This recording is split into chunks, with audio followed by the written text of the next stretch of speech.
शायद सभी लोग सो रहे होंगे, इसलिए आज सुबह से कौनो दिखाई नहीं दिया। खैर, एक बार अंदर देख ही लेते हैं।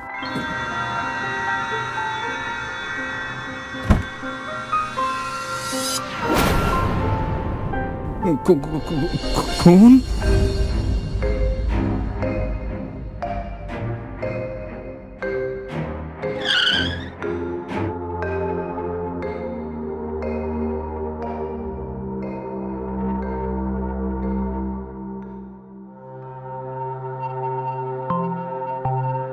वॉचमैन, हमें सच सच बताओ, कल रात को क्या हुआ था?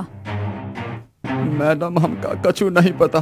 कल देर रात सर, मैडम और दोनों बच्चे एक पार्टी से लौटे। उसके बाद हमने गेट बंद कर दिया और गेट पर ही बैठे थे। आज सुबह जब हम भीतर आए तो हमें खून दिखा और ये सब हो गया। ठीक है, अब ये बताओ, तुम रात भर जाग रहे थे या गलती से तुम्हारी आंख लग गई थी? वो शायद हमारी आंख लग गई होगी। क्या मतलब आंख लग गई होगी? तुम्हारा काम रक्षा करना है, सोना नहीं।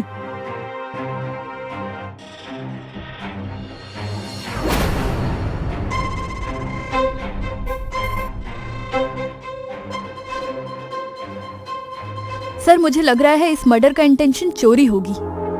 शायद रात को चोर आ गए होंगे और जब ये लोग लौट रहे होंगे तो चोरों ने इनसे डरकर इन सबको मार दिया। अगर चोरी ही मकसद था तो चोर परमीला के गले से वो डायमंड नेकलेस भी ले जाते कामिनी। राइट सर, आप तो कमाल हैं।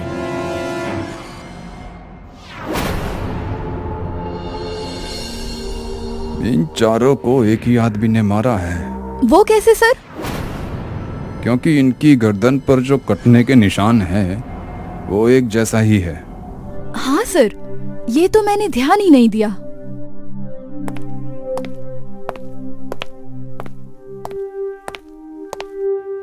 तुम्हारे सर का कोई दुश्मन था क्या? नहीं सर, हमारे सर तो बहुत अच्छे थे, पर सुना था कोनो रईस आदमी है जिसको सर की कंपनी हथियानी थी, शायद सुदीप त्यागी।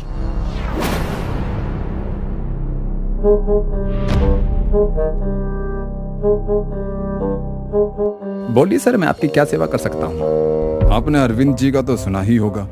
जी सर, बहुत बुरा हुआ उनके साथ। उनके दोनों बच्चे कितने मासूम थे, पता नहीं कौन ऐसे कर सकता है। कल आप कहाँ थे सुदीप जी? जी कल मैं दिल्ली में था, आज सुबह ही दिल्ली से लौटा हूँ। ये देखिए मेरी आज की टिकट। ठीक है सुदीप जी, अगर हमें और कोई जानकारी चाहिए होगी तो जरूर आएंगे। जी सर।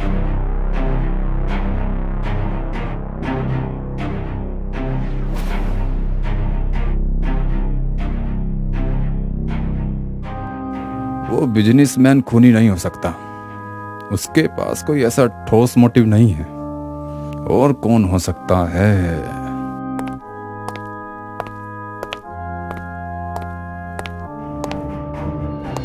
सर, एक न्यूज़ मिली है।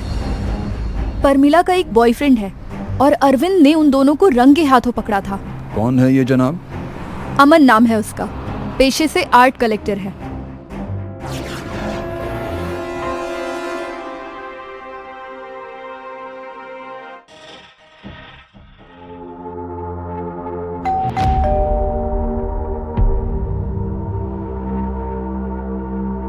अमन? जी सर, मैं ही हूं।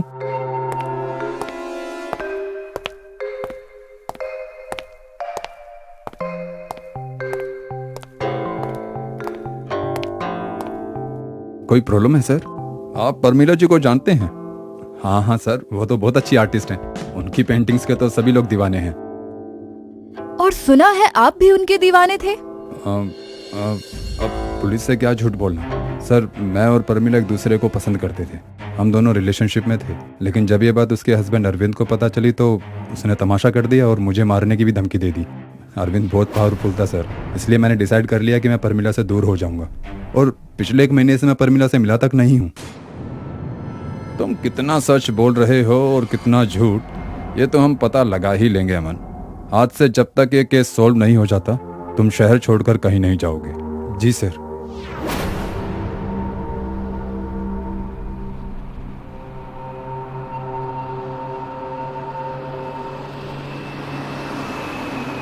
सर मुझे तो लगता है इस अमन ने ही मर्डर किया है। इसने परमिला से रिश्ता भी इसीलिए रखा होगा कि उसके पास बहुत पैसे हैं। हो सकता है, पर अभी हमारे पास कोई ठोस सबूत नहीं है इसके खिलाफ।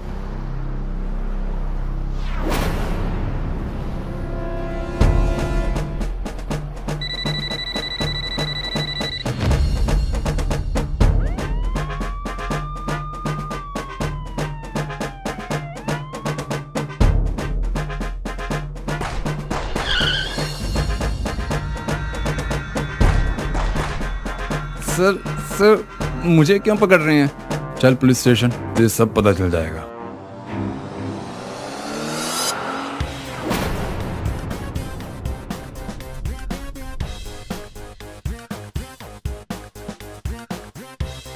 मैंने खून नहीं किया सर।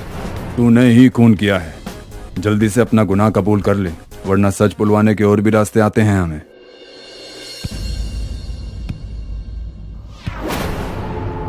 नहीं सर, मैंने सच में कुछ नहीं किया। ये सच है कि ईशा मेरी गर्लफ्रेंड थी और मैं उससे बहुत प्यार करता था सर। मैं उसको क्यों मारूंगा सर?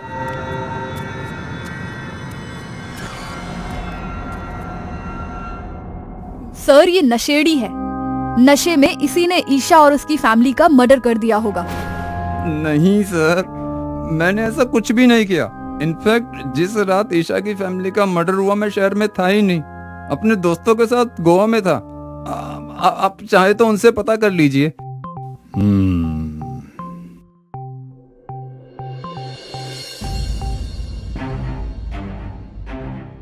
सुदीप, अमन और आर्यन अगर ये तीनों भी खूनी नहीं हैं, तो असली खूनी है कौन?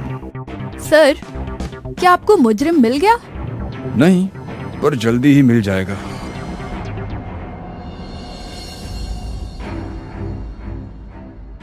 काली मिट्टी तो इस स्टेट में ही नहीं मिलती, तो यहाँ कहाँ से आ गई? कामिनी, उस वॉचमैन को बुलाना।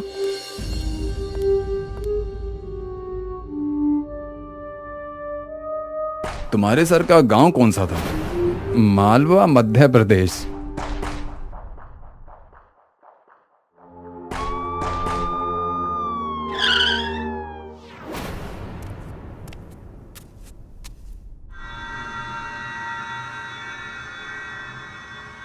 अरविंद 20 साल से तो गांव नहीं लौटा, और लौटता भी कैसे? उस पर गौरी के बलात्कार और खून का जो इल्जाम था। गौरी, उसका घर कहाँ है?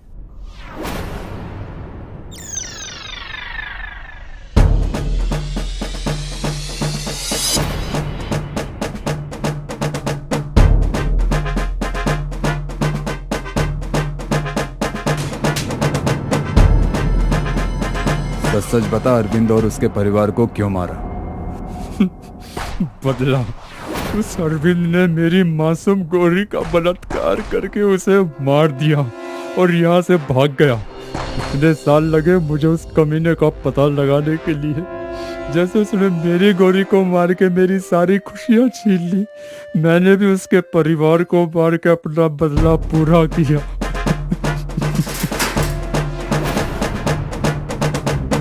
Case solved. कैसे कर लेते हो आप सर? अपना तो ऐसा ही है। मिस्टर और मिसेस शर्मा के घर शादी के 5 साल के बाद जब बेटी ने जन्म लिया तो पूरे घर के लोग बहुत खुश थे। उसके पहले जन्मदिन पर उन लोगों ने शानदार पार्टी का आयोजन किया। शहर के नामी गिरानी लोग उस पार्टी में आए हुए थे। मिसेस शर्मा तो अपनी बेटी को एक पल के लिए भी खुद से दूर नहीं कर रही थी। तभी अचानक घर की लाइट चली गई और कोई मिसेस शर्मा की गोदी से बच्चे को छीन कर ले गया। मिसेस शर्मा शोर मचाने लगी। जब तक कोई कुछ समझ पाता, पूरे घर की लाइट वापस आ गई, मगर उनकी बेटी का कोई पता नहीं था। सिक्योरिटी, कोई है? जल्दी से पता करो, अभी कोई ज्यादा दूर नहीं गया होगा। ढूंढो मेरी बेटी को। आप फिक्र ना करें, हो सकता है वो इस पार्टी को छोड़कर ही ना जा सका हो। हम लोग आसपास ढूंढने जाते हैं। अरे कोई पुलिस को भी तो फोन करो। Hello, police station. जैसे ही पुलिस स्टेशन खबर गई, इंस्पेक्टर राठौड़ और कामिनी जी तुरंत पार्टी में पहुंच गए और सारी घटना के बारे में जानकर मिस्टर शर्मा से सवाल करने लगे। यह पार्टी में जो भी लोग मौजूद है तब आपने ही इनवाइट किए हैं या किसी और ने भी कुछ लोगों को इनविटेशन भेजे हैं? आप भी कैसी बातें कर रहे हैं सर? मेरी पार्टी है तो इनविटेशन भी मैं ही भेजूंगा ना। हमें सारे गेस्ट की लिस्ट चाहिए। गेस्ट की लिस्ट चाहिए मतलब क्या है इसका? आप लोग हम पर शक कर रहे हैं? देखिए, एक छोटी बच्ची गायब हुई है और उसको ढूंढने के लिए हम सब पर शक करेंगे। हमें अपना काम करने दीजिए। कामिनी जी, आप तुरंत आसपास के रास्ते पर गाड़ियों की चेकिंग चालू करवा दीजिए। कोई भी गाड़ी बिना चेकिंग के आगे नहीं जानी चाहिए। इस बंगले के सीसीटीवी और आसपास के बंगले के सीसीटीवी के फुटेज चेक करिए, शायद कोई क्लू मिल जाए। Yes sir. राठौर कामिनी जी अपनी इन्वेस्टिगेशन कर रहे थे, मगर मिसेस शर्मा का रो रो कर बुरा हाल था। मैम प्लीज आप रोना बंद कीजिए और हमारे साथ कोऑपरेट कीजिए। आपको किसी पर शक है? कामिनी जी की बात सुनकर मिसेस शर्मा ने नामे गर्दन हिला दी। मेरी बेटी पिछले 2 घंटे से लापता है और आप लोग यहीं पर सबसे पूछताछ कर रहे हैं। प्लीज उसे ढूंढ कर लेकर आइए। सर, आप मत समझाइए हमें कैसे काम करना है। गाड़ियों की तलाशी में कुछ हासिल हुआ या आसपास के सीसीटीवी कैमरा में कोई फुटेज मिली? पिछले 2 घंटे में इस घर से कोई भी गाड़ी बाहर नहीं गई है। केवल एक लोडिंग ऑटो ही यहाँ से निकला है और वो ऑटो केटरिंग सर्विसेज वालों का ही था। कैटरिंग सर्विस वाले का ऑटो? शर्मा जी, आपकी कैटरिंग कौन देख रहा था? उसे बुलाइए।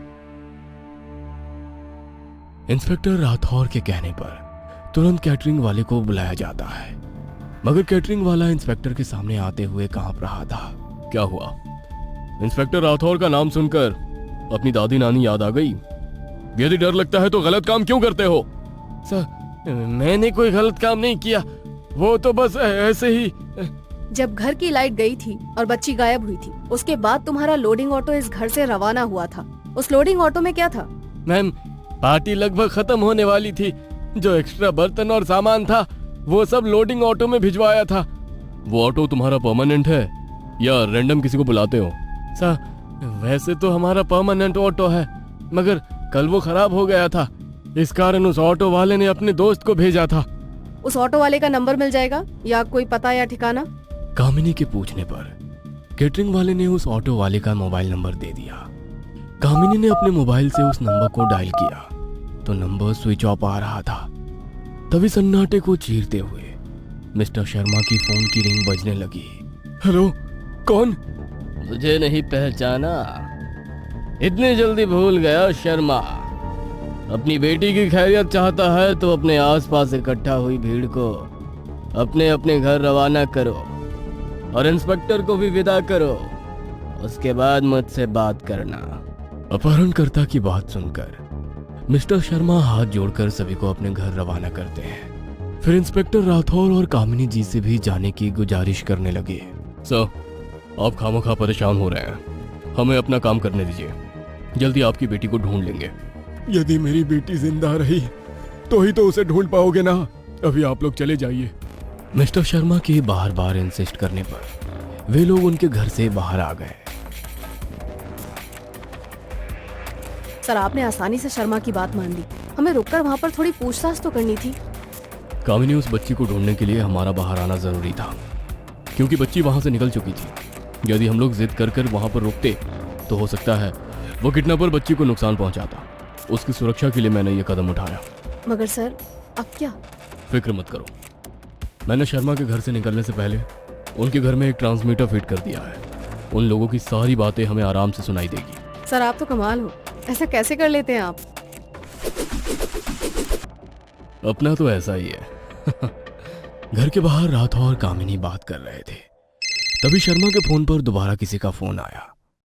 तुमने सभी को खुद से दूर भेजकर बहुत अच्छा काम किया, अगर अब अपनी बेटी से मिलना चाहते हो तो 20 लाख रुपए लेकर शहर के बाहर स्थित ढाबे पर रात के 2 बजे पहुंच जाना। मिस्टर शर्मा किडनैपर की बात मान लेते हैं और तुरंत 20 लाख रुपए के इंतजाम में जुट जाते हैं। दूसरी तरफ इंस्पेक्टर राठौर और कामिनी ने किडनैपर और मिस्टर शर्मा की पूरी बात सुन ली थी। सर, इस किडनैपर ने तो बड़ा हाथ मारा है। उसका पाला राठौर से है। हाथ मारा है कि मधुमक्खी के छत्ते में हाथ डाला है। अपनी पूरी टीम को अलर्ट कर दो, उसे पता चल जाएगा। सादे कपड़ों में उस ढाबे के आसपास सब लोग मौजूद रहें। इंस्पेक्टर राठौर और कामिनी की पूरी टीम अलर्ट होकर ढाबे के आसपास चौकसी करने लग जाती है। तभी मिस्टर शर्मा अपनी कार लेकर वहां पहुंचते हैं। तभी मिस्टर शर्मा का फोन बजने लगता है। फोन पर उनकी बेटी की रोने की आवाज सुनाई दे रही थी। बेटा कहाँ है? लाडो घबरा मत, तेरे पापा आ गए हैं, तू जल्दी हमारे पास होगी। मिस्टर शर्मा बात कर ही रहे थे कि फोन कट गया। Hello hello hello. तभी मोबाइल पर एक मैसेज आया। मिस्टर शर्मा, अपनी बेटी की आवाज सुन लेना। अब यदि उससे मिलना चाहते हो तो तुम्हारी गाड़ी की डिक्की में जो पैसे रखे हैं उसे चुपचाप टेबल नंबर 3 पर रखकर चले जाओ। तुम्हारी बेटी तुम्हारे घर पहुंच जाएगी। मिस्टर शर्मा दोबारा उस नंबर पर फोन लगाने की कोशिश करते हैं, मगर फोन नॉट रीचेबल था। उनके पास किडनैपर की बात मानने के अलावा कोई चारा ना था, तो चुपचाप पैसे निकालकर टेबल पर रखकर चले गए और घर पर अपनी बेटी का इंतजार करने लगे। तभी उनके घर की डोरबेल बजी। मिसेस शर्मा ने तुरंत उठकर दरवाजा खोला तो सामने इंस्पेक्टर राठौर और कामिनी खड़े थे। आप लोग यहाँ? आपसे कहा था ना इस केस से दूर रहना। आपको तो सर का शुक्रिया कहना चाहिए, आपके पैसे भी बच गए और बेटी भी। ये लीजिए।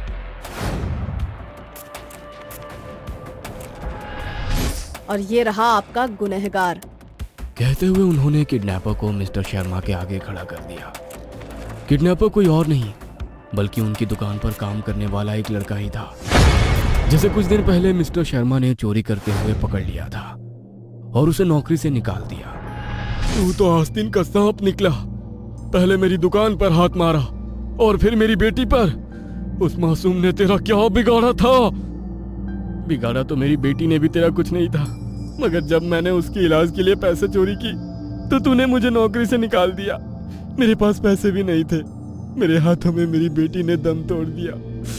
तभी मैंने सोच लिया था कि बच्चे का दर्द क्या होता है तुझे अच्छे से समझाऊंगा, तुझसे पैसे भी ले लूंगा और बेटी भी नहीं दूंगा। मुझे नहीं पता था कि तूने अपनी बेटी के लिए चोरी की थी। अरे उसके इलाज के लिए पैसे मांग कर तो देखता, मैं ऐसे ही दे देता। मैंने तो तुझे सुधरने का एक मौका दिया था, इसलिए चोरी करने के बाद भी पुलिस स्टेशन नहीं भेजा, मगर तूने ही। कहते हुए गुस्से में मिस्टर शर्मा किडनैपर को मारने लगे। शर्मा जी बस कीजिए, अपने गुस्से पर कंट्रोल कीजिए। और तुम्हें अपनी बेटी की तकलीफ से गुजरने के बाद भी किसी और की बच्ची को तकलीफ देते हुए शर्म नहीं आई? अब तो तेरा फैसला कानून ही करेगा। चल चुपचाप। किसी भी केस को सॉल्व करने में आपका मुकाबला नहीं है सर, आप कमाल हो। अपना तो ऐसा ही है।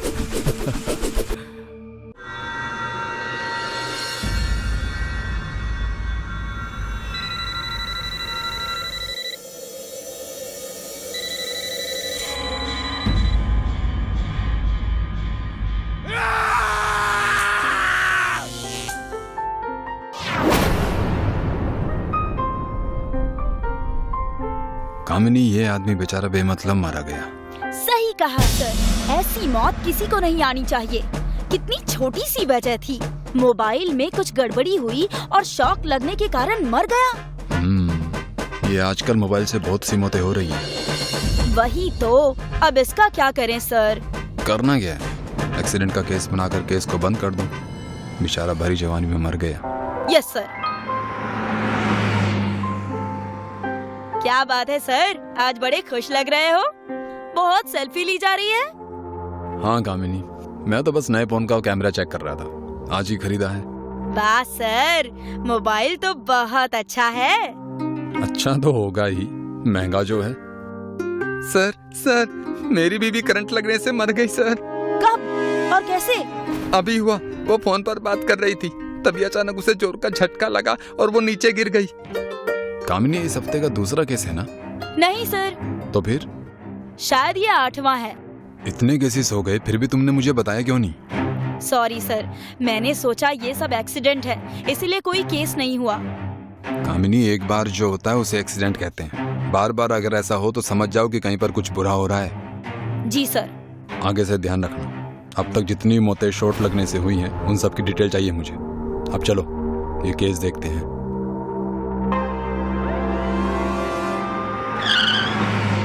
फॉरेंसिक टीम को बुलाओ और अच्छी तरह से देखने के लिए कहो। हाँ सर। साहिल, क्या ये तुम्हारी बीवी का मोबाइल है? हाँ सर। ये तो बिल्कुल मेरे जैसा है। इसने ये कब खरीदा था? 2 दिन पहले सर। कामिनी, यहाँ आओ। Yes sir.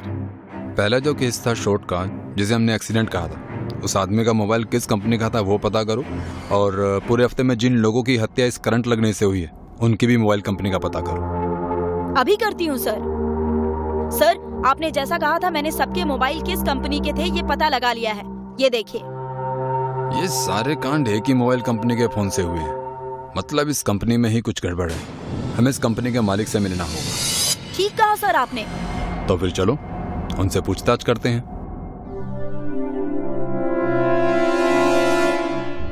रोहित साहब, क्या आपको पता है आपके मोबाइल लोगों की जान ले रहे हैं? हाँ सर पता है, इसलिए मैंने कल ही प्रोडक्शंस पूरी तरह से रुकवा दी है। तो क्यों मारा इतने लोगों को? नहीं सर, मैंने कुछ नहीं किया। भला मैं अपने ही कंपनी का नाम क्यों खराब करूंगा? और मेरी किसी से कोई दुश्मनी नहीं थी सर। झूठ बोल रहे हो तुम। एक तो डिफेक्टिव मोबाइल बनाते हो, ऊपर से झूठ बोलते हो। मेरा यकीन कीजिए सर, मैंने कुछ नहीं किया। उल्टा मुझे अखबार में मेरी कंपनी के बारे में बुराई पढ़कर बहुत दुख हुआ है। ठीक है, तुम्हारे घर में कौन कौन है? जी माँ बाप नहीं है, एक बीवी थी पर हमारा तलाक हो गया, और एक छोटा भाई है। वो क्या करता है? उसका सॉफ्टवेयर का खुद का बिजनेस है सर। क्या लगता है आपको, किसी पर शक है आपको? कोई सगा या फिर कंपनी में कोई? नहीं सर, सब लोग मेरे ही हैं, किस पर शक करें? ठीक है, जब तक पता नहीं चलता शहर छोड़कर मत जाना।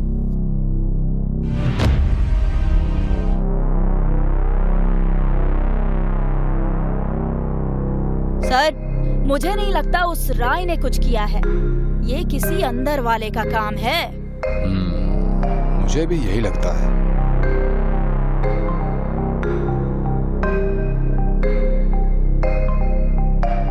सर, कंट्रोल रूम में एक फैक्स आया है। देखो और बताओ।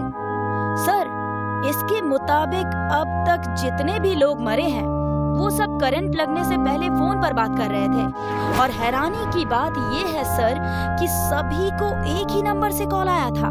क्या मतलब सबूत फोन में नहीं, फोन नंबर में है? एक काम करो, कंट्रोल रूम को फोन करो और इस नंबर की लास्ट लोकेशन पता करने के लिए कहो। Yes sir. सर, इस नंबर की लास्ट लोकेशन रॉय का घर है। ये रॉय का कुछ समझ नहीं आ रहा। Hello, police station, Kamini here. Roy साहब आप? बोलिए। सर, रॉय का कहना है कि उसे पता है कि ये सब किसने किया है। उसने तुरंत हमें घर बुलाया है। जाते हैं, ये फोन का नंबर भी पता लगाना है।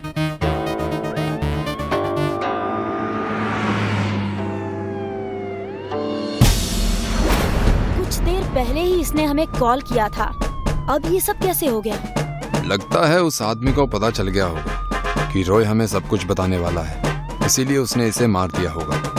शायद ऐसा भी हो सकता है कि जब रॉय ने हमें कॉल किया तब वो खूनी यहीं हो सकता है। एक काम करो, सारा घर अच्छी तरह से छान मारो और ये चाकू, इस मर्डर वेपन को फोरेंसिक भेज दो।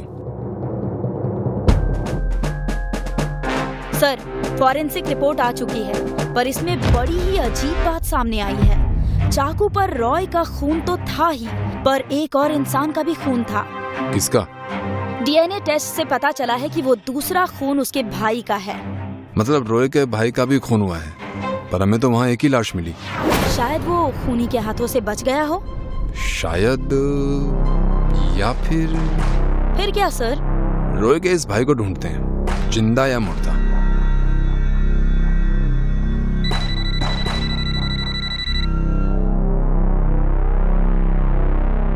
सर, ये तो वही नंबर है जिससे लोगों की जाने गई है। जल्दी से इस नंबर को ट्रेस करो। मैं करती हूँ, पर फोन मत उठाना।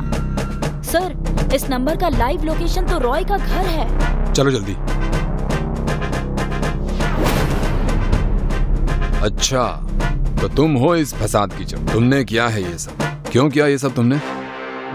मैं अपने भाई से बदला लेना चाहता था, बर्बाद करना चाहता था उसे, क्योंकि वो सोतेला था और मैं सगा।